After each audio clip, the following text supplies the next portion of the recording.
All right, so the idea is that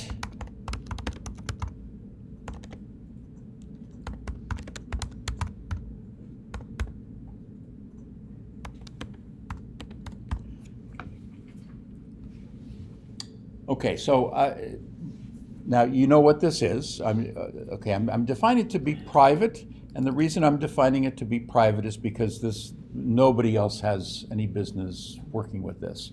It's static. Remember, what the difference between static and an instance is that a static variable, there's one per class. So there's only, no matter how many players I create, there's going to be only one version of this one. But I'm also going to have an instance variable, I'll call it ID. Okay, so and the idea of this ID is that every time I create one, I'm going to set it equal to what the static variable is and increment the static variable. And then that way, every time I create one, it'll just automatically increment it. The alternative to this would be, if I want to have this ID instance variable, the alternative would be to, say, put it in the constructor or have like a setter method. Do you see the problem with that? No. Yeah, so the problem with that is that, I'm relying on somebody else to give me a unique ID, and what if they don't? Is there a chance that they won't? It's absolutely possible. This way it's ironclad. This way there's no way that you just sort of lock it up tight. Notice these are all private. So the idea is, now my player, I'm going to set his ID, or her, to the next ID. Oops.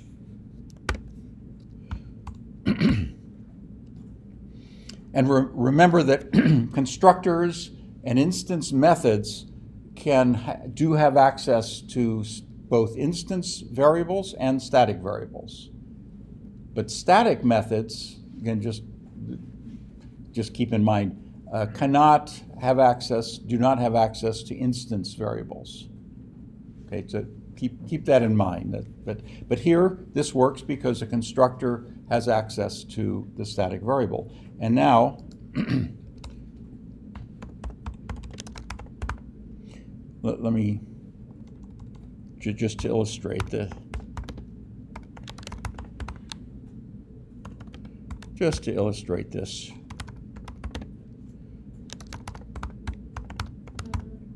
Oops. This touchpad is ridiculously sensitive. Oops.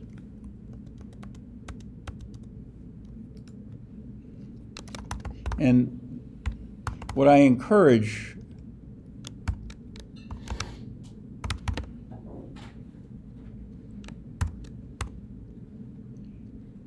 on two strings is to use the string format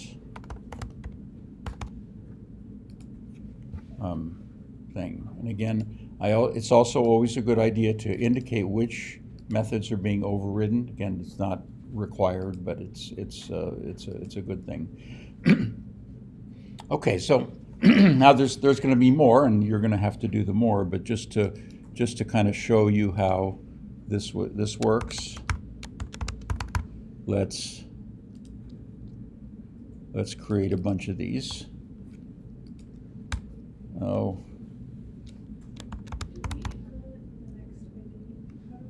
Oh yeah, I didn't. Thank you. Yeah. So yeah. Now, what would have happened is I would have discovered this in just a second, but thank you for pointing that out. That shows that you're more awake at this hour than I am. So,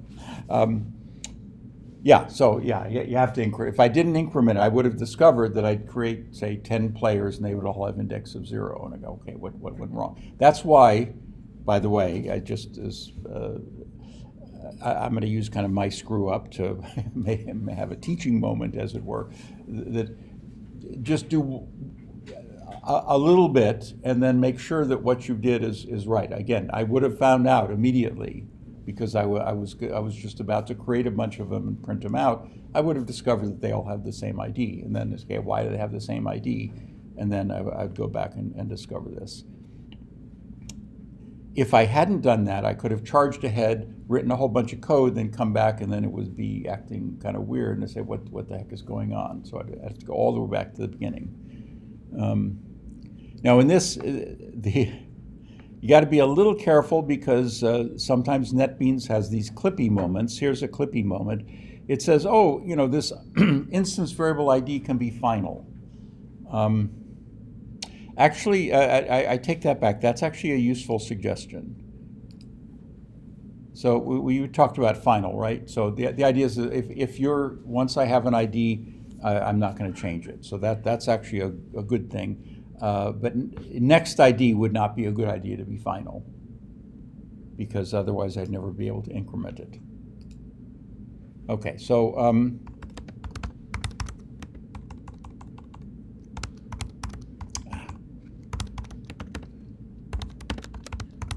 let's create 5 of them and remember that we have to, and just use these little hints. And if you write a line and you think you're kind of finished with it and it's complaining, don't write anything else until you get rid of the red. Red is bad. And so we just try to fix the import, because sometimes you may fat finger this.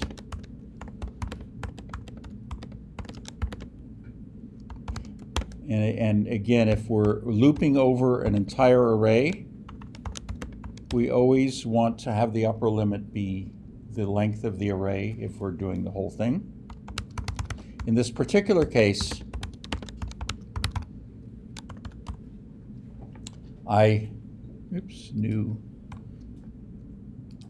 In this particular case, I can't use the for each here. Do you see why I can't use the for each?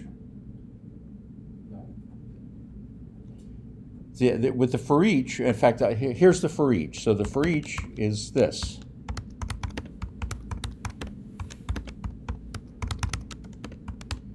Okay, what I'm going to do is, and here, oops. Okay, this is the for each. Oops.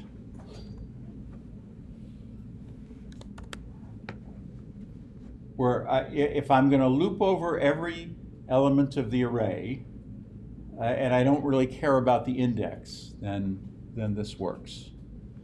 Here, I can't do that because over here, I don't have access, I don't know what the index of this is. And there's no way for an object to know what its index in another array is, unless somehow I've tried to tell it that. And that's not a terribly good idea. So here, I need access to because I want to set the ith one to be my new player. Here, I just want to buzz down the whole array and just print each one. I don't need the index. So if you don't need the index, you can use this for each if you're going to loop over the entire thing. But if you do need the index, then this is pretty much the only way to do it. Okay, and what I'm looking for is, okay, so here I see player goes 1, 2, 0, 1, 2, 3, 4. And again, just to kind of, if I had continued, if I had forgotten to increment that, I would have seen this, and I go, oops, and then, okay, because my eyes aren't always as sharp as yours. Okay, so now the other thing, like just one thing I've noticed in the last round of assignments is that there were a number of you who I kind of dinged a little bit because I said there were no comments. So if you have a method, then, and including the constructor ideally, you want to give a java.comment. So here, and for overridden methods, that isn't necessarily, like toString is so ubiquitous that unless you're doing something really weird, it's okay to kind of leave that off. But here, I want to say something like instantiate a player with the, with the ID, the next ID, and increment next ID, because that's what I'm doing in there. And for methods, I want to see this Java doc form. And NetBeans makes it easy. What you do is you simply put your cursor before the method, you type /$ and then hit enter, and then it'll fill in all the things that you need. So if it returns something, then it has a little return parameter. Again, here, I'm not going to do it for here, but now what is the deal with this? Well, with these, and what you can do, one of the things that you can generate from this is a series of HTML pages that document what your classes are. So I can generate those. Actually, I need to make sure that I am documenting. I want to include private.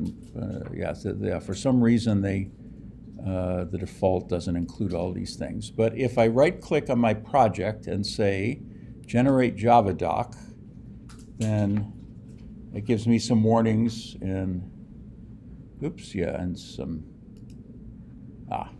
Yes, it's gotten very fussy about HTML.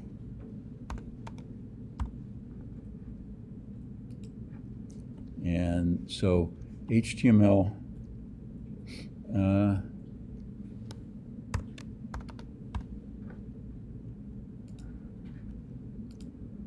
there, okay, so let's try it again. In the latest versions, they've gotten strict on HTML5. So if you have things like a lot of things that were kind of normal were, okay, element not closed. What?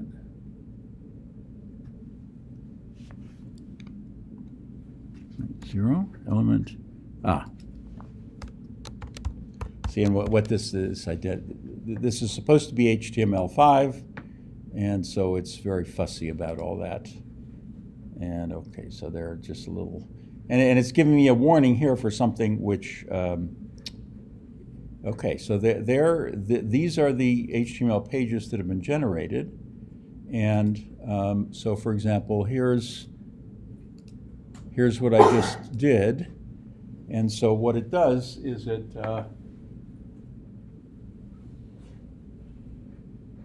gives the, it lists the constructors, and then it gives the description that I had. But then it also has, say for the overview here, for everything that I've done, whenever I put a comment in, okay, so here was my single card. Again, I had a comment up front. It lists the what they call fields, the constructor. Okay, and these are the methods, the overview, but then in the actual ones. Okay, so here on the getters, these are.